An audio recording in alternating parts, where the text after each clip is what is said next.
All right, let's talk about techniques for better diction. Now, there's what we call tongue twister exercises. Tongue twisters are tricky, but they can force you to enunciate similar sounding words to make each phrase intelligible. For example, Peter Piper can help you learn to enunciate consonants.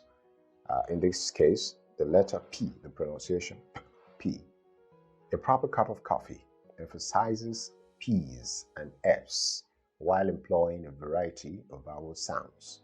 You don't have to start out fast. Take it slow the first few times and speed up gradually. Read along and practice for yourself. Take for instance, Peter Piper. Peter Piper picked a peck of pickled peppers. A peck of pickled peppers Peter Piper picked. If Peter Piper picked a peck of pickled peppers, where's the peck of pickled peppers that Peter Piper picked? Can you see that? Then we have Fuzzy Wuzzy. Fuzzy Wuzzy was a bear. Fuzzy Wuzzy had no hair. Fuzzy Wuzzy wasn't very fuzzy, was he? A proper cup of coffee. A proper cup of coffee tongue twister. Right? We have woodchuck. How much would a woodchuck chuck if a woodchuck could chuck wood? A woodchuck, it would as much as it could and chuck as much wood as a woodchuck would if a woodchuck could chuck wood. All right, you can also give that a try. Practice regularly. It will help you. Let's talk about consonant exercise. Consonants are speech sounds that are created when you stop air from flowing easily through the mouth. Some are made by closing your lips and others by touching your tongue to your teeth, or the roof of your mouth. English learners can have difficulty mastering some consonants such as the P sound, T, and the K, the K sound, which is sounds that not all languages contain. Further complicating things, some consonant combinations such as ch, ch, then sh, sh, and th, create unique sounds. The IPA International Phonetic Alphabet, more widely used in Europe than in America, was created in the late 19th century in an attempt to standardize how spoken language was represented in print. Learning the International Phonetic Alphabet has shown to be useful in mastery of these more difficult pronunciations, which is why it's taught in English classes. Let's talk about vowel exercise. Vowels are sounds made when breath flows through the mouth without being blocked by the tongue, teeth, or lips. Vowels have several variations, including long and short sounds. Sometimes vowels are silent altogether, as in the UE in tongue. You see, it's silent. All right? When combined, vowels can create further confusion, as when a double O in cool sounds like a long U, all right, or the EI in vain, the A sound produces a long A sound similar to lay, or plain. Sound repetition exercises starting with the basic long sounds for each of the 5 vowels can help English students distinguish among the many different English vowel sounds and learn to vocalize them properly. A morning vowel warm-up exercise can be accomplished either by individuals or in a classroom setting. To do this with a class, simply instruct students to go through each vowel together in pairs or as individuals for any amount of time, though this can be accomplished rather quickly as an easy start to your lesson. All right, so talking about morning vowel warm-up, choose a time of the day that works for your schedule and devote 5 to 10 minutes to practicing your vowel sounds in front of a mirror.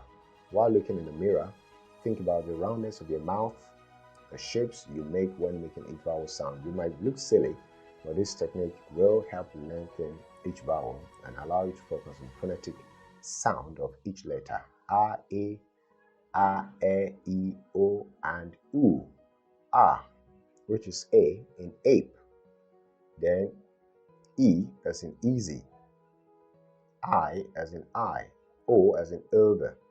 Then U as in usually. For example, a long A will become A, like what you have in AYY. Try to hold each sound for 5 to 10 seconds, just like holding the note of a song, then repeat for the next vowel. See how many times you can get through all 5. As you become more comfortable with the sound, speed up your practice with this exercise by going through the vowels faster and holding each for a shorter amount of time. Commonly mispronounced words exercise. Similar sounds can confuse even native English speakers. For instance, many people say or write should have and could have instead of should have and could have. In other cases, syllables and consonants are deleted. Probably instead of probably, or picture instead of picture, right? It's easy to add an S to the end of any way or confuse accept with accept. Learning to master the words that are commonly mispronounced even by native speakers can help with pronunciation and speaking practice. So let's talk about homograph exercise. Homographs are words that have the same spelling but different meanings and sometimes different pronunciations. For instance, you can bow before royalty, that is OW sound, or use a bow, which is O sound, to shoot an arrow. Can you see the relationship? An entrance with the accent of the first syllable is a noun meaning a way in, that's the bow. To entrance with the accent of the second syllable is a verb meaning to delight. Homographs should not be confused with homophones, which sound alike but are different, such as to, TWO, to, the TO, and TOO. And there are homonyms. A homonym is a word that is pronounced the same as another word but carries a different meaning. One example is spring, which can be called piece of metal, a season or water source, or a verb meaning to shoot forth. Here are a few common homographs and homophones that students can practice. Alright, we have ad, like advert, and ADD, addition, add, AD, and add, ADD. We have peace, like when you have peace of God, and another one, piece, like in pieces, or a piece of cake. We have stare, staircase, or stare, when you're staring at someone. We have close, when you close the door, and close again, same spelling, when you're close to a place. Now let's talk about reduced sounds exercise. While some syllables are stressed, others are shorter and less clear, there are 2 reduced vowel sounds in English. A barred I sound, as in monitor, or E.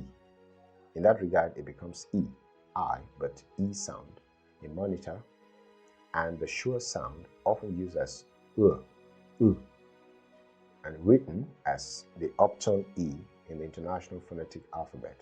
Now, this sure sound is an unstressed vowel that is pronounced as some pronounce it as in the E in problem, or the initial.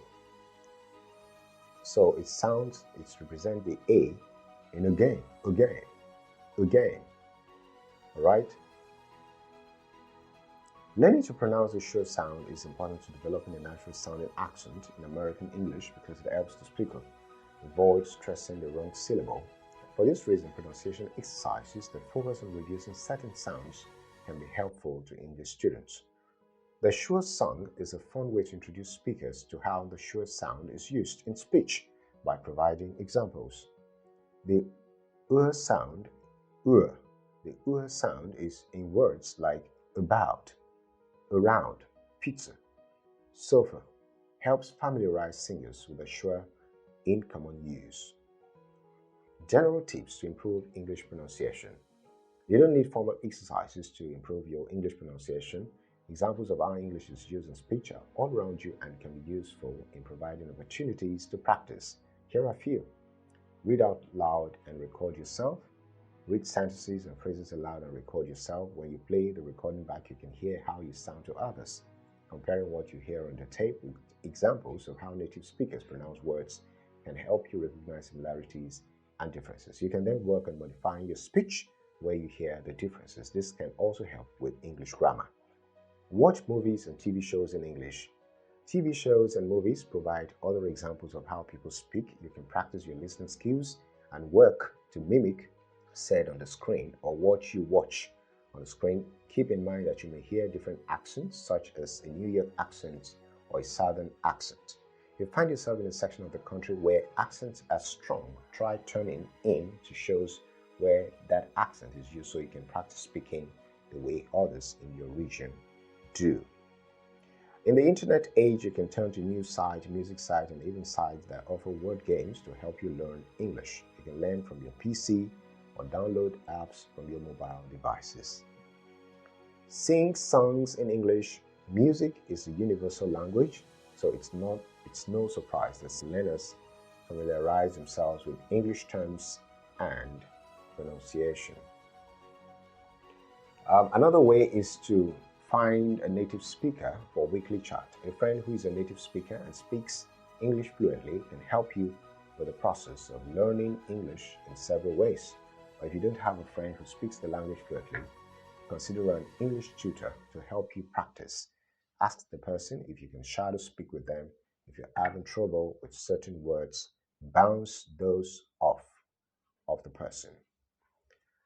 Speak slowly. Children learn to sound out word syllable by syllable. That's a good exercise for English learners too. It can help you get a better handle on pronunciation, but it can also help you get into the habit of speaking more clearly in conversation. When you slow down, you're easier to understand, regardless of whether English is a new language to you, or your native tongue.